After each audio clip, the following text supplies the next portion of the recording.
శ్రీ హేమలంబ నామ సంవత్సర మీనరాశి ఫలితాలు. ఏప్రిల్ 2017. ఈ మాసంలో జాతకులు ఉద్రేకపూరితంగా ఉందురు. అకారణమైన కోపం, చిరాకు ఏర్పడుచుండును. ధనాదాయం సామాన్యం. అనారోగ్య సమస్యలు తగ్గును. కుటుంబ నష్టములు తగ్గును. బంధుమిత్రుల ఆదరణ, చేయూత లభించును. తృతీయ వారంలో ఉద్యోగ జీవనంలో అనుకూలమైన మార్పులు ఏర్పడును. మాసాంతంలో వినోద సంబంధ వ్యయం. ఈ నెలలో 3, 8, 11, 13, 17 తేదీలు మంచివి కావు. మే 2017. ఈ నెలలో చక్కటి ఆదాయమునకు సూచనలు కలవు. శరీర ఆరోగ్యం బాగుండును. మనసు ఉల్లాసంగా ఉండును. గత కాలపు పెట్టుబడుల నుండి రాబడి ప్రారంభమగును. పశు సంబంధ హాని. 14, 15, 16, 17 తేదీలలో కార్యానుకూలత. ప్రభుత్వ రంగంలోని వారికి మంచిది. దూర ప్రాంత నివాస ప్రయత్నములు లాభించును. ఆలోచనలు సక్రమంగా ఉండును. చిన్నపిల్లల విషయంలో జాగ్రత్త అవసరం. జూన్ 2017. ఈ నెలలో ప్రయత్న ఆటంకములు కొద్దిగా ఉండినప్పటికీ అంతిమంగా విజయం లభించును. ధనాదాయం నెమ్మదిగా పెరుగును. గత కాలపు రుణములు క్రమంగా తొలగును. ద్వితీయ, తృతీయ వారములలో నూతన ఆదాయ మార్గములు ఏర్పడును. 16 నుండి 20వ తేదీలలో వివాహ ప్రయత్నములు ఫలించును. 23వ తేదీ తదుపరి కుటుంబ పెద్దలతో గొడవలు, మానసిక అశాంతి. జూలై 2017. ఈ మాసంలో వృత్తి, ఉద్యోగ, వ్యాపారములలో ఆశించిన స్థాయిలో లాభములు, అందరి సహకారం లభించును. దూర ప్రయాణములు కలిసివచ్చును. కుటుంబ సభ్యుల వలన అనారోగ్యం మూలక ధన వ్యయం. తృతీయ వారంలో దైవ దర్శన, పుణ్యక్షేత్ర సందర్శన. 18వ తేదీ తదుపరి సంతాన సౌఖ్యత. మాసాంతమునకు చక్కటి ప్రశాంతత. ఈ నెలలో 5, 14, 20, 29 తేదీలు మంచివి కావు. ఆగస్టు 2017. ఈ మాసంలో ఇష్టమైన వ్యక్తులతో ప్రయాణములు, ఆశించిన విధంగా ధనం సర్దుబాటు, సంతానం వలన చక్కటి సౌఖ్యత. ప్రథమ వారంలో భాగస్వామ్య వ్యాపారములలో నష్టం.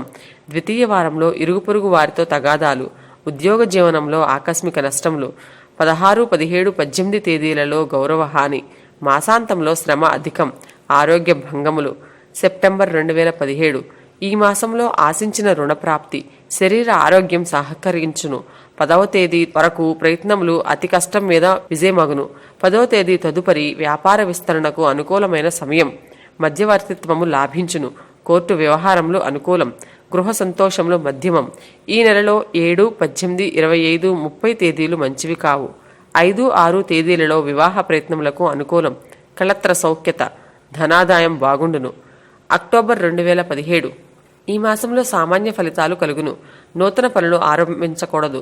భూ సంబంధ లేదా వారసత్వ సంబంధ చికాకులు. ద్వితీయ వారంలో వస్త్ర లాభం, ధనాదాయంలో పెరుగుదల. తృతీయ వారంలో కుటుంబంలో చక్కటి వాతావరణం, ఆనంద సమయం. 4వ వారం నుంచి మాసాంతం వరకు చేతిలో ధనం నిలవదు. వృధా వ్యయం, చికాకులు, ఫలించని ప్రయాణాలు. నవంబర్ 2017. ఈ మాసంలో గృహంలో విందు భోజనములు, అతిథుల ఆతిథ్యం, నూతన వస్తువుల అమరిక. సంతానంతో చికాకులు ఏర్పడినప్పటికీ మాసాంతమునకు బుధగ్రహ బలం వలన తొలగును. తృతీయ వారంలో ఉద్యోగ జీవనంలో ఉన్నతి, ఆశించిన ప్రమోషన్లు ఏర్పడును. అందరి మన్ననలను పొందుదురు. మాసాంతంలో సామాన్య ఫలితాలు. గృహ సంబంధ వ్యయాలు. ఈ నెలలో 8, 11, 20, 26 తేదీలు మంచివి కావు. డిసెంబర్ 2017. ఈ మాసంలో వ్యాపారములలో లాభములు పెరుగును. చక్కటి ప్రోత్సాహం. పోటీదారులు తొలగును. కాంట్రాక్టులు లభించును. ప్రథమ వారంలో కళత్ర సంబంధ అనారోగ్యం వలన మనస్తాపం. మిత్రుల సహకారంతో వృద్ధి. ద్వితీయ వారంలో ఆకస్మిక ధన వ్యయములు. విదేశీ ఉద్యోగ ప్రయత్నాలలో జాప్యం. ప్రభుత్వ సంబంధ అడ్డంకులు. తృతీయ వారం నుండి మాసాంతం వరకు సామాన్య ఫలితాలు. జనవరి 2018. ఈ మాసంలో నలుగురిలో గుర్తింపు. ఉద్యోగ జీవనంలో ఉన్నతి. వ్యాపారాదులలో ఆశించిన స్థాయిలో లాభములు కలుగును. కుటుంబంలో మీ మాట నెగ్గును.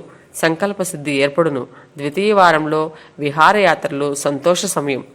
జీవిత భాగస్వామితో సౌఖ్యం, సంతాన లాభములు, ఉన్నత వర్గం వారితో స్నేహం, తన్మూలక లాభం. ఫిబ్రవరి 2018.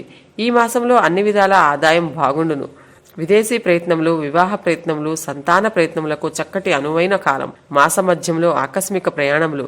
పితృవర్గీయులకు అశుభం. 20, 21, 22 తేదీలలో మిత్ర సంబంధ వ్యవహారములలో నష్టం. చివరి వారంలో శారీరక అలసట, నరముల సమస్యలు, తల్లిదండ్రులతో తగాదాలు, మానసిక విచారం. మార్చి 2018. ఈ మాసంలో ఆరోగ్య సమస్యలు కొనసాగును. ఆశించిన స్థాయిలో కుటుంబం నుండి సహకారం ఉండదు.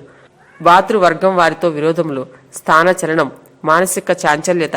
17, 18 తేదీలలో వాహన ప్రమాద సూచన. 20వ తేదీ తదుపరి వృత్తి ఉద్యోగ వ్యాపారాదుల్లో జయం, సౌకర్యం, అన్ని విధముల పరిస్థితులు అనుకూలంగా ఉండును. ఈ వీడియోపై మీ విలువైన కామెంట్స్ మాతో షేర్ చేసుకోండి. సబ్స్క్రైబ్ చేసుకోవటం మర్చిపోకండి.